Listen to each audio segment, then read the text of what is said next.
का नाम सुनकर अच्छे के पसीने छूट जाते हैं। आज हम आपको बताएंगे ऐसी कुछ बातें जिससे आपको पता चल जाएगा कि आपके पास भी कोई आत्मा है या नहीं। भूत और आत्मा के बारे में सबके अलग अलग विचार होता है। कोई विश्वास करता है तो कोई नहीं, पर मेरा मानना है कि अगर पॉजिटिव है तो नेगेटिव भी है, अगर नॉर्थ है तो भी है। इसी तरह अगर भगवान है तो शैतान भी है। और हाँ, हम आपको ये भी बता दें कि जहाँ बुराई होती है वहाँ अच्छाई भी होती है। ठीक वैसे ही बुरी आत्मा होती है तो अच्छी आत्माएं भी होती हैं। ऐसे ही संकेतों के बारे में बताऊंगा कि जिससे आपको पता चल जाएगा कि आपके पास कोई आत्मा है या नहीं। नरमुंड वाली चुड़ैल की कहानियां। नरमुंड वाली चुड़ैल। राजकोट में एक एटीएम सर्विस कंपनी में काम करने वाले जितेंद्र परमार एक मध्यम वर्ग के प्रामाणिक इंसान हैं। उनकी शादी को करीब 4 साल हो चुके हैं। उन्हें एक बेटा भी है। वैसे तो जितेंद्र पाठ पूजा में कम ही मानते हैं, पर रास्ते में मंदिर या मस्जिद आ जाएं तो सिर झुका भी लेते हैं।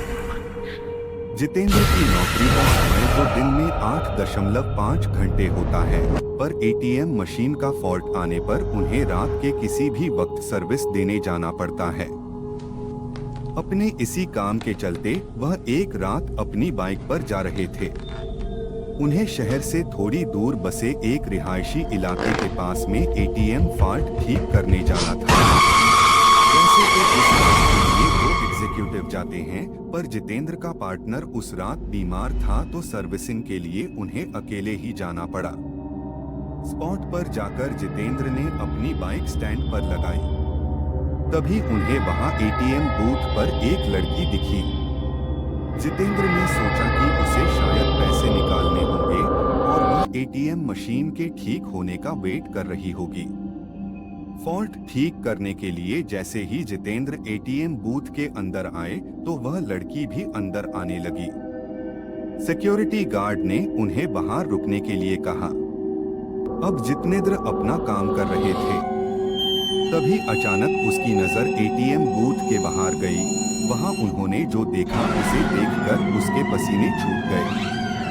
बाहर खड़ी लड़की एटीएम गार्ड की मुंडी अपने हाथ में लिए खड़ी थी और वह जितेंद्र की ओर घूर कर देख रही थी। यह सब देखकर जितेंद्र का दिल बेतहाशा तेजी से धड़कने लगा। उन्होंने वहां से नजर हटा ली और सोचा कि ये उनका भ्रम होगा। वो ये सब सोच ही रहे थे कि तभी अचानक उनके सीनियर का फोन बज उठा। यह फोन वहां का फॉल्ट जल्दी ठीक करने के लिए था। कांपते जितेंद्र फिर से काम पर लग गए। थोड़ी ही देर में उन्होंने एटीएम मशीन ठीक कर लिया। इस बार एटीएम बूथ से बाहर देखने पर सब नॉर्मल लग रहा था। वह लड़की भी वहां खड़ी थी और एटीएम बूथ का गार्ड भी उसके पास आराम से खड़ा था। जितेंद्र ने सोचा कि पहले जो भी देखा था वह सब उसका भ्रम होगा। वह काम निपटाकर सीधा अपनी बाइक की ओर दौड़ गया। जाने से पहले उसने एक बार फिर एटीएम बूथ पर नजर डाली, तब एक बार फिर से उसका दिल दहल गया। एक बार फिर बाहर खड़ी लड़की एटीएम गार्ड की मुंडी अपने हाथ में लिए खड़ी थी। इस भयानक नजारे को देखकर जितेंद्र बुरी तरह डर गए और जल्दी से वहां से भाग निकले। राजकोट वापस लौटते वक्त भी उन्हें बार बार यह भास हो रहा था कि उनकी बाइक के साथ कोई परछाई चल रही है।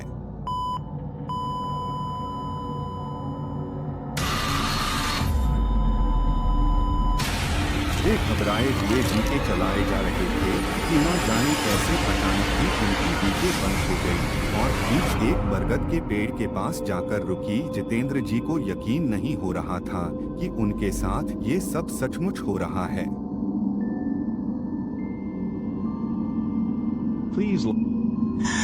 उन्होंने नजर उठाई तो बरगद की शाखा से झूलती एक आकृति नजर आई।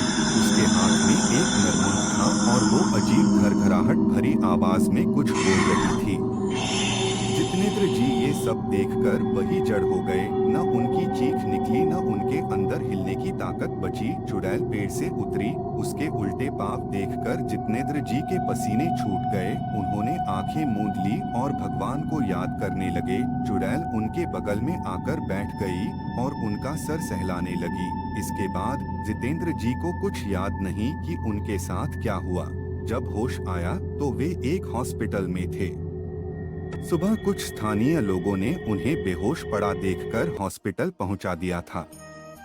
इस घटना के महीनों बाद तक जितेंद्र बेसुध रहे और काफी पूजा पाठ के बाद ही उनकी हालत फिर से सामान्य हो पाई। अब वे राजकोट छोड़ चुके हैं और एक सामान्य जीवन जी रहे हैं।